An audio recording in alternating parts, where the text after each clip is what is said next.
شكرا سيد رئيس الجلسة. تنشكر السيد القيدوم دكتور المرزوقي على الترحيب ديالو. تنشكر جامعة الأخوين، تنشكر كذلك موروكان بوليتيكس الجمعية، الرؤساء ديالها والمناضلين ديالها على تنظيم هذا اللقاء المتميز. السي القدوري ديال لا فونداسيون الأخوين كذلك. فالمداخلة ديالي غادي نديرها باللغة الفرنسية نظرا للإنجليزية الجد المتواضعة ديالي، ونظرا أننا في فضاء جامعة دولية فيعني ما فيها بس إلا تكلمنا بلغة علمية اللي تقدر تعطينا مفاتيح ديال النقاش. La question qui a été posée par le président du panel effectivement pointe du doigt une notion très abstraite mais très fondamentale qui est celle de la confiance. Nous savons tous, je pense qu'il y a des économistes parmi nous, et il y a aussi des politistes parmi nous éventuellement, où la notion de confiance est une notion fondamentale aussi bien au niveau du marché, donc de l'économie, qu'au niveau de la démocratie et de la cohésion nationale. Lorsqu'il n'y a pas une adhésion spontanée liée à cette notion abstraite de confiance, il ne peut rien se passer. Même dans un contrat, je suis avocat, donc j'ai cette casquette aussi, même dans un contrat entre deux personnes, s'il n'y a pas cet intuitu personné, cette confiance abstraite, ce sentiment très abstrait, rien ne peut se passer, rien ne peut se dégager. Donc effectivement, la démocratie aujourd'hui au niveau mondial est bien sûr interpellée. Elle est mise en défiance parce que lorsqu'on n'a pas la confiance, nous avons deux grands seuils qui viennent après, c'est la méfiance et parfois, bien sûr, ce sont des phases de défiance. C'est là où nous vivons éventuellement des phases de trouble ou des phases de déstabilisation. Donc effectivement, la notion de démocratie ou la notion d'État même est interpellée aujourd'hui en Occident, est interpellée dans le monde, quelque part. Nous voyons la formation de grands groupes territoriaux, d'États-continents qui se construisent, l'apologie d'une approche autoritariste, notamment par le modèle chinois ou le modèle turc ou le modèle russe, qui présente des alternatives économiques ou de développement plus ou moins forcément crédibles par rapport au modèle de la démocratie présenté de façon classique par l'Occident. Donc il y a cette interpellation globale aujourd'hui. Au Maroc, bien sûr que nous avons toujours été, depuis notre indépendance, dans un débat national autour de ce qu'est le modèle démocratique ou le modèle systémique qui va nous permettre enfin de mettre le pied dans une politique de développement concrète. Ce débat a connu des phases, bien sûr, de rupture, des phases de trouble, comme il a connu des phases apaisées, des phases sereines, où l'intellect, où la sagesse, où le dialogue ont pris éventuellement le dessus. Donc, bien sûr que nous avons toujours connu depuis une trentaine d'années des phases d'abstention qui marquent cette méfiance vis-à-vis du systémique ou vis-à-vis de l'offre politique, mais cette méfiance vis-à-vis de l'offre politique ne veut pas dire apolitisation de la société, ni apolitisation de la jeunesse, parce que le boycott ou bien l'abstention électorale est en soi une position politique, est en soi une conscience politique. Donc ce qui est interpellé, ce n'est pas l'existant du politique dans la conscience collective. Nous avons tous nos opinions sur tel ou autre sujet. La question qui est posée, pourquoi est-ce que cette opinion ne nous mobilise pas pour traverser la rue un dimanche matin et nous dire qu'elle est portée par tel ou autre parti politique? La question est celle-là. Nous avons notre position sur la question palestinienne, nous avons notre position sur la Constitution, nous avons notre position sur le prix de l'essence, nous avons notre position sur le prix de la tomate, sur le prix du transport, nous avons des positions sur toutes les questions qui animent et qui traversent notre société et nos consciences. Mais Nous considérons, quand je dis nous, c'est-à-dire ce public de 70 à 80% d'abstention, nous considérons que le systémique en face ne représente pas cette offre ou cette conscience collective qui nous anime. Donc, que faire? À partir de là, comment est-ce que nous, Maroc, État indépendant depuis 1956, ayant incorporé dans notre héritage civilisationnel les notions occidentales de démocratie à travers le mouvement de libération nationale, le débat qu'il y a eu à partir des années 50 et 60 et 70, parce qu'il y a eu ce qu'on appelle le fait résistant, donc ce fait résistant qui a abouti à un résultat concret qui est celui de l'indépendance, a imposé une euphorie, une fièvre politique donc je réponds à votre question, pourquoi est-ce qu'à une certaine époque il y avait cet engouement pour le politique? Parce que tout simplement il y a eu une fièvre liée à ce résultat obtenu de la résistance grâce aux martyrs de la résistance, etc., qui a fait que c'était possible de débattre et de concrétiser des politiques publiques concrètes. Bien sûr, il y a eu l'humiliation collective à travers la guerre de 67, la défaite, qui a instauré une onde, un peu de défaitisme, de recroquevillement sur soi, qui a un peu installé cette logique un peu autodestructrice ou d'autoflagellation parmi les jeunesses, mais cela, bien sûr, n'empêche pas à ce que nous devons réfléchir, bien sûr, ensemble aux alternatives, notamment systémiques. Donc cette question d'euphorie vient du fait résistant ou bien du fait militant. Lorsqu'il y a des causes qui nous traversent de manière commune pour lesquelles se mobilise la jeunesse, bien sûr que par la suite, nous nous posons la question du que faire, de quelles sont les alternatives, bien sûr, systémiques. Je me permets, à travers cette notion de confiance qui est importante, d'établir quelques propositions par rapport à la responsabilité des décideurs et des intellectuels aussi, des universités, des militants, de réfléchir à la réforme politique, parce que je suis de cette école, et je pense que le professeur Najib Arsbi aussi, qui croit en le fait que le politique est le déterminant du développement économique et non le contraire. Aujourd'hui, nous vivons une déformation néolibérale mondiale, d'ailleurs, contre laquelle se constituent quelques modèles autoritaires que j'ai cités tout à l'heure, mais il n'y a pas que ce schéma manichéen entre le néolibéralisme et l'autoritarisme, ou bien le néolibéralisme et le conservatisme. On se doit de trouver une troisième voie, justement, une troisième voie démocratique, sociale, libérale, intellectuellement, pour pouvoir éventuellement réhabiliter le politique et réhabiliter la question du vivre ensemble et les interpellations de notre nation aujourd'hui. Donc, quelles pourraient être les introductions d'une réforme politique réelle? Bien sûr, tout passe par le texte constitutionnel. Nous avons le texte constitutionnel et bien sûr l'incarnation ou l'expression du contrat social, finalement, cette volonté collective de vivre ensemble qui est décrite par rapport à nos valeurs communes, donc premier bloc, et puis à l'architecture institutionnelle qui va réguler ce territoire, réguler cette population, et puis créer du sens, créer du vivre ensemble et créer du développement.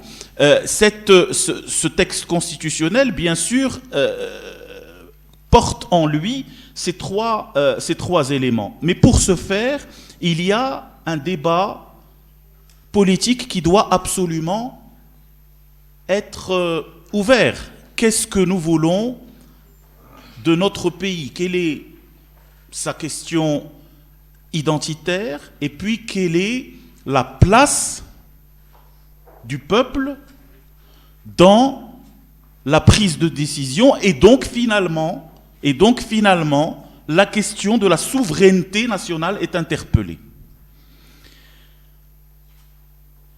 Lorsque nous faisons le choix d'un intérêt général, donc il faut le dessiner, il faut le définir. Qu'est-ce que l'intérêt général? Vous avez, chacun d'entre nous a une certaine idée de l'intérêt général. Certains vont vous dire non, capituler vis-à-vis de Donald Trump dans le cadre du deal du siècle, c'est ma notion de l'intérêt général. Mais est-ce que nous sommes d'accord? Il y a certains qui n'ont pas d'avis, d'autres qui vont dire oui, oui, d'autres qui vont dire non. La manifestation de Rabat dernièrement a démontré qu'une grande majorité de la conscience collective est quelque part contre. Pourquoi est-ce que la politique, la décision, va-t-elle en contre-courant de la conscience collective? Cette hétérogénéité ou bien cette allogénéité entre la décision, l'institution représentative et la conscience collective est problématique.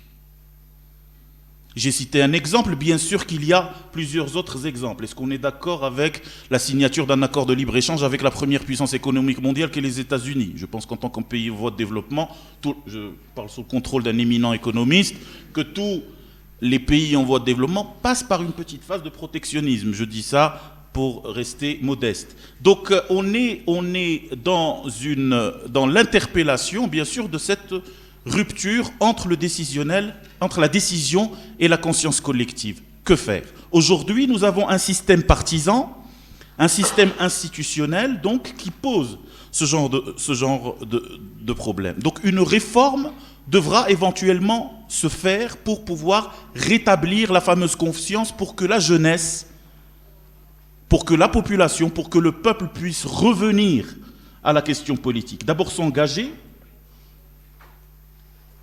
et à plus grande échelle, tout simplement, dire son avis le jour de l'élection. C'est très important. Dire son avis le jour de l'élection ne peut s'établir que par un minimum de crédibilité. C'est Sun Tzu, dans l'art de la guerre, qui disait que la première règle dans le commandement, c'est la vertu. Lorsqu'on donne l'exemple, eh bien, tout simplement, on a la capacité de lever des armées. La capacité de lever des militants, la capacité de lever une conscience. Lorsque la vertu n'y est pas, eh bien tout simplement il y a une méfiance, il y a une défiance, il y a une interrogation sur la vertu de nos dirigeants. Donc aujourd'hui, s'il y a réforme, elle passe par le véhicule démocratique. Le véhicule démocratique, c'est le parti politique.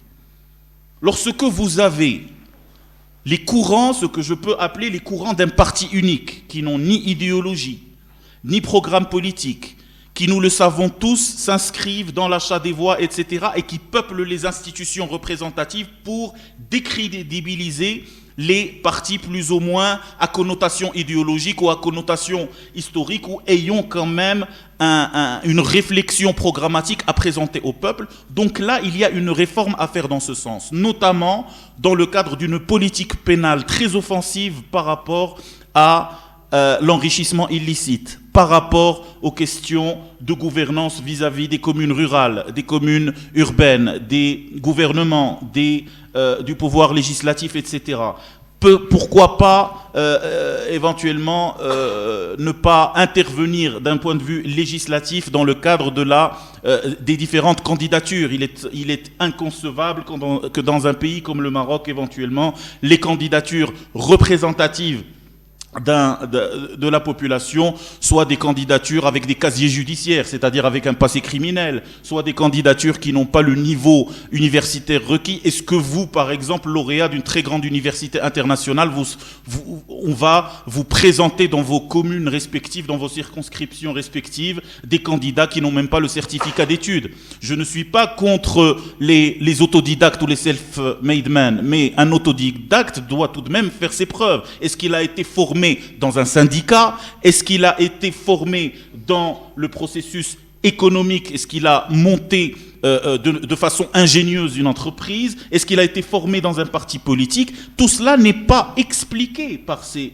partis. Donc nous prenons des ingénieurs de la fraude électorale, nous prenons des électrons électoralistes, nous peuplons avec cela les institutions politiques pour bloquer justement la question de la souveraineté et parasiter de manière concurrentielle les partis à connotation idéologique, qu'ils soient progressistes, libéraux ou bien s'inscrivant dans la logique conservatrice. Donc, À partir de là, il y a une réforme à faire, donc une réforme législative qui encadre les partis politiques, n'est-ce pas? Et il y a aussi la question de la souveraineté institutionnelle, de la prise de décision. Bien sûr que la notion horizontale de la séparation des pouvoirs par rapport au pouvoir législatif, exécutif et judiciaire doit connaître un équilibre. Bien sûr, cet équilibre qui renvoie toujours à la souveraineté populaire. Je vous donne un exemple très simple en parlant de politique, j'ai parlé tout à l'heure de politique pénale. Aujourd'hui, la loi 33-17 est intervenue en 2017, donc soit 3 ans, pour nous dire quoi? Pour nous dire que la politique pénale est aujourd'hui entre les mains du procureur général de la Cour de cassation. C'est-à-dire que le procureur général de la Cour de cassation, pour lequel personne ici n'a voté, personne n'a voté pour le procureur général de la Cour de cassation, on est d'accord, décide chaque année, n'est-ce pas, de rendre prioritaire des infractions. De dire, aujourd'hui, je suis pour, par exemple, la question des mœurs.